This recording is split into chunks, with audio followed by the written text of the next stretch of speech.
I'm trying to fix my hair real quick before we go, but we already went. I'm trying to do the Duran look. All right, so we've got Axlab versus Biggs. Mouz is up 1-0. Let's get into the game. Let's do it. You see what I did? I actually made it so that we were symmetrical. Mine goes out, yours goes out. Whatever. Dude, we're so symmetrical. This is such a dumb haircut.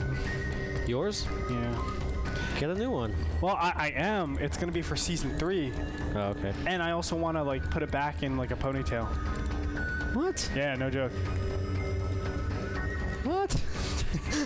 Just once, bro, for a cast. And then I'm your just hair like, is nowhere near long enough for a ponytail. We'll get there, though. Dude, it's gonna... Okay, I used to have really long hair. Okay? I know, I saw pictures. You look terrible. Okay, so I know how long it takes to grow your hair out long enough to get a ponytail. And well, at least to wear a headband. It'll be season 4 okay? by the time you can have a ponytail, Andre. Trust me, dude. I've been there and done that. Nah. I'm gonna get a headband. Okay, you could do a headband. I could do a headband. Yeah. I'm gonna be one of those, you know, stereotypical NASL type of people. You know, the North because American all soccer league. You know what I'm talking about? Oh, I do. The soccer players that have the headbands. Yeah, soccer players do have headbands pretty often. Okay, anyways, so we've got Axlab going for a fast expand. Biggs throwing down his spawning pool. Now, what map do we have here? We have Artifice. New map by TPW. Well, not new anymore. It's kind of like not new. What do you think about this map, Andre? After seeing it tested a little bit, I feel like Protoss is in a good position. Zerg don't really want these positions, but we get very, I think, obvious games of what's going to be happening or how these players should be playing it out. What Axlab is going to look to do is kind of end it before 4 base. He doesn't want to get it too long, because as it extends, Zerg starts to take the top right-hand position. And what Protoss have to do, what do they have to do? Well, they have to go across map, and it leaves them very vulnerable, whether it's their expansions or it's their army. Either one is vulnerable, either one is a liability. So you get a lot of problems with that in that respect, but I don't know, it's interesting for sure. I think it actually reminds me a lot of Fighting Spirit in StarCraft Brood War. Yeah. That was a good map, though. It was a good map. This is a little bit different, well, a lot of it different, but it's the same type of theory with that 4 corners that we don't actually see on maps like Tal'Darim Altar, because they're limited and very easy to harass type of expansions. Yep. Definitely. Now, we did see a pylon block. Actually, Axlab attempted to make a cannon, but I don't think he was realistically expecting to get much out of it. But what he did get was delaying the expansion from Biggs. Again, we saw this in Game 1 with Hasuabs and Slush, with Hasuabs delaying the expansion of Slush. And now, you know, Team Rain is getting it back at Mouz by delaying Biggs' expansion. And Axlab is actually setting up a really nice little wall off right here. We do have a small pathway where units can come out of that the probe is currently blocking, but at the same time we do have these rocks here that can be destructed, or destroyed if you will, to open up another path. Ruh-roh. And again, a quick third base from Biggs. But that's a thing that you should be watching. No, I'm watching the wannabe cool cannons. No. Dude. And if we look... He's about to be cool. He's about to. And, oh, Biggs actually sees the pylon, but I don't think he knows. Like, he doesn't seem like he's going with that much urgency. Uh-oh. No, he's going with urgency. It's like, ah! See, no, I think that I have a feeling that that was just like a drone transfer. That he just thought there was a pylon. But either way, this queen is gonzo. No, it's not. Just kidding. So the queen is not gone. And he needs to be very, very careful because the queen is close to being destroyed. Oh, pro versus queen. No. He actually might have been able to take that out. No. He wouldn't just because of the +1 armor. Yeah. Just kidding. I was about to say yes because it was like, oh yeah, 5 damage, 3 shots. Okay, I can see that happening, but it's more than 3 shots during per se. It is. Either way, though, Axlab is taking out this hatchery, and he might even be able to take the hatchery out. No, the queen's going to finish. So, just kidding. But again, nope, you're wrong again. I'm wrong again. That being said, Biggs is taking the 12 o'clock. Not a bad choice. But Axlov is ahead. Oh, yeah, for sure. I mean, he can basically do anything he wants. That 12 o'clock is so out in the open. Except fall asleep in his chair. Except fall asleep in the chair or disconnect. Yeah. Make sure his parents don't pick up the phone or something. It's going to be a big problem. I remember the days when I was on, dial-up AOL, and I would get disconnected if someone called the house. Those are the days. Yeah. Where esports was limited to a 56K and a simple phone call. I remember the day in which I finally got like yellow lag on Battle.net. I was super happy that I would be able to play games without like a million latency. But anyways, Axlav right now is getting a lot of gateways, so he's going to go for a 5 to 6 gate timing attack, which is good because Biggs is going to have a lot of trouble defending all of these bases and connecting creep. We do see a Zealot here that has 3 kills over at the, well, I guess the strange natural expansion by Biggs. Did get a couple kills, so pretty good harass there by Axlav. Biggs is now supply blocked as well. He did lose an Overlord that was in Axlav's main base. A couple sentries killed it. So Biggs is just being slowed down at every turn. Something I would have preferred from Axlav is to actually go to Stargate Tech and start making Void Rays. I don't mind just straight up Void Rays, 3 Void Rays, and then push out with 6 gates. The main reason why I like that is because, yeah, really anything he does at this point will give him the advantage, but the Void Ray stresses the army composition of the Zerg a lot more, and when you are delayed with taking your 3rd, your natural dies, that's definitely something that you can take advantage of to stress the opponent's economy so far to the point where they can't really drone up. They're committing a lot of drones to getting gas, getting Hydralisks out, things like this, even getting Queens. And yeah, Queens are good, don't get me wrong, against Void Rays they're great, but they don't do that burst damage that you really need them to do.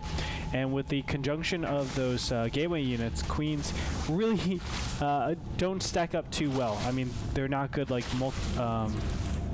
all-around units like Hydras are against gateway units and air. Right.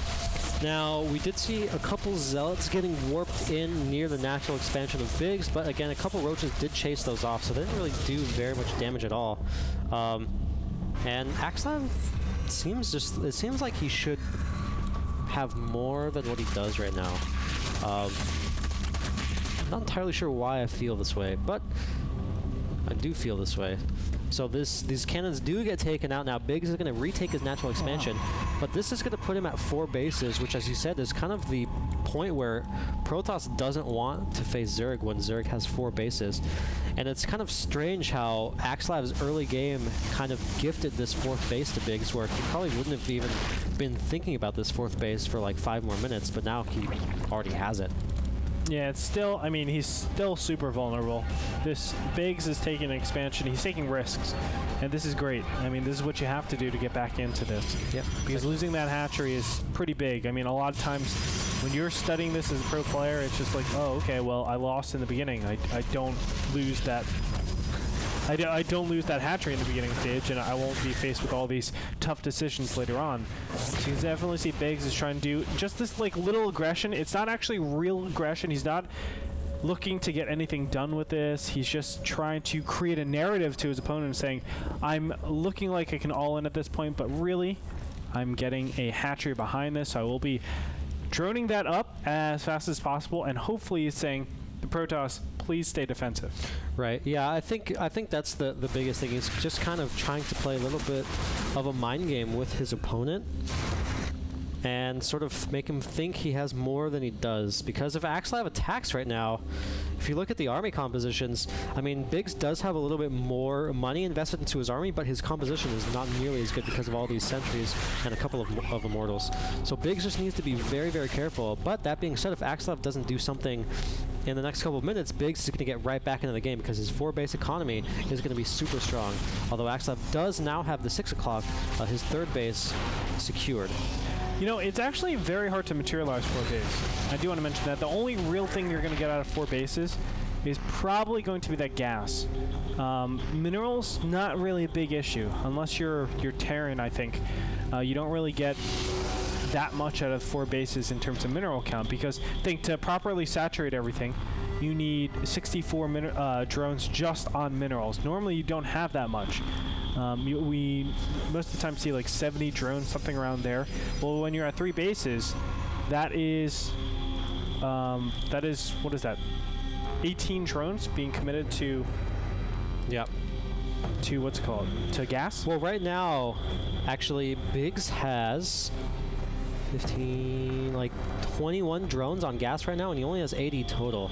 So he's actually almost optimally saturated, actually.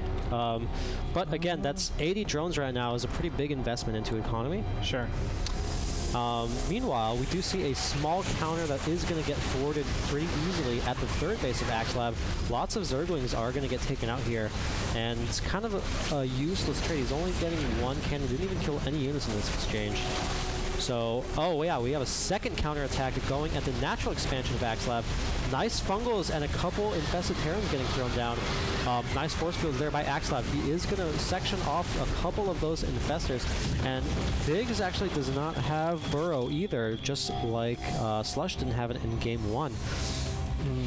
Although he did lose a couple, he only lost about 2 or 3 infestors there, whereas in the first game, Slush actually lost all 7. But the 12 o'clock location got taken out. Yeah, both expansions got taken out. I completely missed it while all those attacks were going on because Dark Templars apparently ravaged both of these bases. Yeah. So all of a sudden, Biggs goes from 4 base to 2 base. And Axlab is going from 3 to 4, so... That's obviously a big advantage right now for Axlab. Even the attacks that Biggs did beforehand didn't do that much damage. Didn't really do that much damage, no. It was just basically a mineral trade for some gas. Saw a couple infestors, you know, be kind of useful, but other than that, not really a big deal. Sucks because these colors, I mean, as soon as Axlab goes on creep, it's so hard to tell the difference. Might be colorblind. Although, okay, that being said, we do have 3 more DTs coming up to the 12 o'clock. I would imagine he'll split them off and send one of them down to the 4th, but he is not going to do that. But this hatchery is going to get killed and or canceled. Hopefully not killed. Hopefully not killed. Okay, so he does get that canceled, and he's going to retreat. We're going to have to see if a fungal... Okay, so the fungal does catch them, and those DTs are dead, but this is giving Axlab time to come out for a push of his own, but really just he's clearing creep. He knows he can't really engage this, especially because he is on creep right now, so he doesn't want to engage. He's just going back. I like the fact that he's just going to kill a lot of creep. He's really limiting Biggs right now. Biggs is kind of in a not ideal position, if you will. Yeah, when they're going to be in the middle of the map here, the Colossus actually cuts a lot. This is a pretty good flank by Biggs. Biggs looks like he's going to be able to clean this up pretty nicely. The last Colossus is still alive. Their good fungal gets thrown down. The Colossus dies. And we're going to check to see if we have any counters, but we don't have any counters by Axlab right now. So this army is taken out, but Axlab got a lot of damage done. I think Biggs could have controlled that a lot better and done a lot more damage without taking as many losses. The recharge is so much better for Protest at this point, so Axlab doesn't really care. He's actually playing a lot more careless than I would think he should be playing. But when he's at 4 base, his opponent is at 3 base, he could basically say, okay, whatever, trade, trade, trade. As long as he kills those infestors, he'll be in a great position to actually continue on with this, because the infestors are the only ones that are really limiting, or I shouldn't even say that. The infestors are the only one keeping him in the game. If he didn't have those infestors, I think just the roaches would be absolutely destroyed. But you saw those infested Terrans do a lot of damage, the fungal growths do a lot of damage, kept them in their place. Now that the infestors have been traded quite a bit, we saw maybe 5 or 6 infestors die in that last engagement. I don't see a foreseeable way for Biggs to keep this up. And since he's just now getting his 4th base in construction, yet again, I should say, yet again, and Axlab already is taking his 5th base. And he's actually in a pretty decent position to take a 6th base if he wants to. A small group of Zealots and a DT are going to come to try to kill that 4th base again, and Biggs' army is a little bit out of place. And actually, you can see he doesn't even have a hive at this point. He's actually just starting the hive tech now at 20 minutes into the game. So his tech is just super late right now. And here comes the counterattack at the 12 o'clock. He's going to take this out again, most likely. Or not. It's so funny. You know, normally we see this same exact play coming out from the Zerg. You have these snipes. And he's the one that, small little attacks all everywhere, just punishing your opponent for not having the correct amount of defense. But in this case, it's and of course we have the Zerg expanding like crazy. Yep. So this is normally a style that we see the Zerg doing, but all of a sudden the Protest is doing it from this great start. He's the one. And we have a Warp Prism here at the natural expansion. He's going to be attacking at the 12, and he's going to warp in DTs at the natural expansion. Yeah. So let's see what happens. So the attack is here, and the DTs are not getting warped in, but I will let you know. Okay, so they are getting warped in right now. Actually, no, it's not DTs. It's a lot of Zealots at the natural expansion, and Biggs is just not responding at all. So here we go. We finally do see a response, but this natural is going to not get taken out because Biggs is coming, but now here comes the attack at the 12 o'clock. So Axelav is just playing this absolutely beautifully. He's just abusing you know, the micromanagement from Biggs quite a bit. He's making him try to do too many things at once. Bungles are gonna, or excuse me, feedback could have gone off right there, but no, the High Templars were not able to react in time. You can see these storms are going down on the Roaches. The Roaches look like they're getting cleaned up pretty easily, but no, they're actually going to push all the way forward, and that makes it very difficult for the Colossus to get good sprays, but still, you can see that if Axelav wanted to, he could just clean up that hatchery and not even care about these units anymore. Income tab is showing 83 probes to 48 drones. And another Zealot Warping at the natural expansion. The Queen gets taken out, and this hatchery now is going to die because Biggs just does not have enough to deal with it, and he's running that Warp Prism into the main base. He's probably going to do another warp in of units, and the Greater Spire is trying to morph, but I can't imagine it's going to be completed, and DTs are now getting warped in, and there's no detection right now at all in the main base. And yeah, he is, Axelav is going to go straight for that Greater Spire that's morphing right now. It's not going to see the light of day. And meanwhile, another counterattack by Axelav at the 12 o'clock location still has not killed that hatchery though. But again, Biggs is just at a pretty significant disadvantage right now. So the Greater Spire did get taken out, and 2 DTs are still in the main base of Biggs, doing tons of damage. And yeah, Biggs cleaned it up at the 12 o'clock, but again, Axelav is just warping in small groups of units left and right and attacking at every angle, and Biggs is just going to get worn down eventually. He's not going to have enough to deal with this. Yeah, looks like the 12 o'clock hatchery is finally going to get taken out for the 4th or 5th time. And at this point, I mean, there was never really a position where Biggs could have come back into this. Axelav made sure that he retained his advantage this whole time. You can see he's only on 1 mining base now. Biggs is, that is. Axelav is continuing to expand. He's just doing this abusive type of play of position where he's just getting his opponent out of position consistently, whether it's the main, the natural, and then the 4th base, and then just punishing his opponent for not having enough units to actually hold everything. This is just like standard how you get it, how you keep your advantage, especially on a map like Artifice. And you can see he's just building these huge gas-intensive balls every single time around. And he can do this because if you look at the income tab, 82 probes. This is something that you don't ever see in PvZ. Just, you don't see it.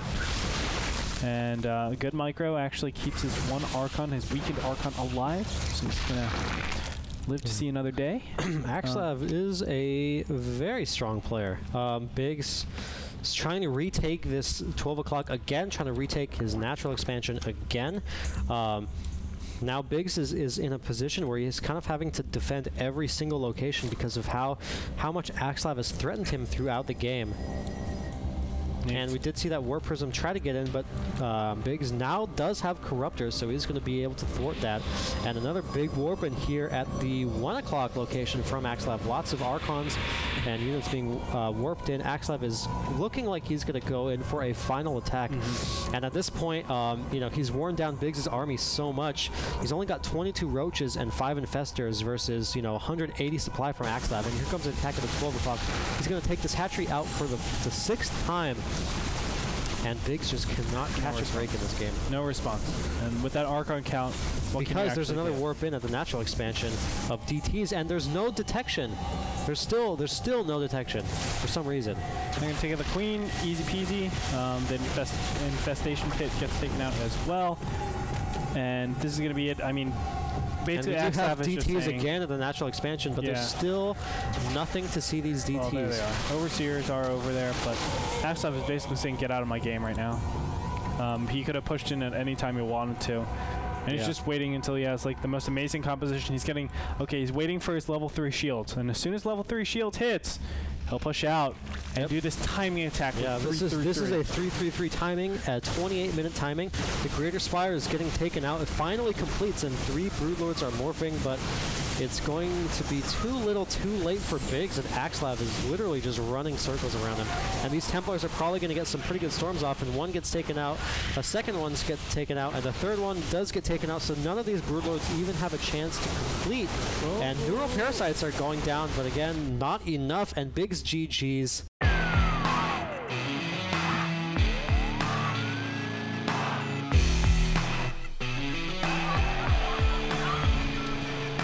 Axlav takes it and evens the score. 1-1. Pretty impressive. I mean, that game dragged on a lot longer than I thought it would, but Axlav really showing that he knows how to keep his advantage, and I like that. Overall, I do think that we should have seen pressure off of that that one hatchery that went down. Definitely abused the fact that your opponent has to spread out so much, but unfortunately I missed it. But the Dark Templars pushing into the third base and the fourth base, killing both those hatcheries, was probably the clear decisive advantage that Axlav needed in that game to know, okay, I don't have to worry about anything. I can just play this brand of Protoss and expect to win 100% of the time, no matter who I'm up against, whether it's NASTL, whether it's a Gold League, or whether it's Biggs. Yeah, and no, Axlav played that very, very well. And this is kind of a little sloppy from Biggs. It just shows that Biggs is not really at the level of his other teammates because of just those, a couple crucial mistakes that he made, like, letting probably like 2 DTs kill 2 bases. Yeah. That's kind of... you can't really let that happen as a really high-level Zerg player. I mean, that just literally turned the tide of the game. See, here's the thing. Like, Biggs, I can understand where Biggs is coming from, though. He loses the hatchery, he's on tilt. That's exactly how I would be. I don't know if he's an emotional player, but he loses the hatchery, he's on tilt. He's not happy at that point. And then he loses the two hatcheries to the Dark Templars. Now, you're basically put in a situation where you don't even get to showcase your build. You don't get to showcase how smart of a player you are. You're just behind the whole game. And it sucks, right? Yeah. Because really there was nothing where it's like, oh, that's high-level play, or that's obviously you could make a comment that that's not high-level play.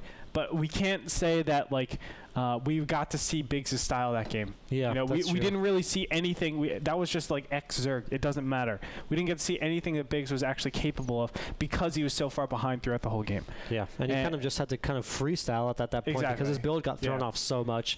It's definitely kind of unfortunate, but, that being said, Axlav was the one who kind of orchestrated that and was the architect of putting him in that position, and which speaks volumes for the kind of player Axlav is. So, I mean, great game. If anything, it shows you the mindset of Axlav. This game, if I went back to review it as a pro player, it just shows me the mindset of Axlav and how he actually likes to win games.